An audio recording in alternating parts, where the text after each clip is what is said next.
मुल्क के दीगर छोटे बड़े शहरों की तरह डेरकी में भी 14 अगस्त की तैयारियाँ जोश व खरोश के साथ जारी हैं। जगह जगह पे बैनर्स और झंडों के जो स्टॉल लगाए गए हैं। यहाँ पे एक मासूम बच्चे जो झंडे और बैज खरीद करने के लिए आए हैं, तो मज़ीद उनसे बात करते हैं।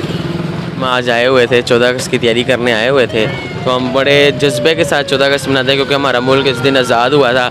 हम अपने घर को भी बड़ा खूबसूरत डेकोरेट करते हैं, तो आज हम लेने आए हुए थे अपनी चीज़ें, सामान वगैरह। हम इसी तरह ही जब तक हमारी सांसें रहीं, इसी तरह ही अपने मुल्क को इसी तरह ही डेकोरेट करते रहेंगे और इसी तरह ही आज़ादी के लिए निकलते रहेंगे। 14 अगस्त का इस दिन है जिस दिन पाकिस्तान आज़ाद हुआ था, बहुत खुशियों का दिन है।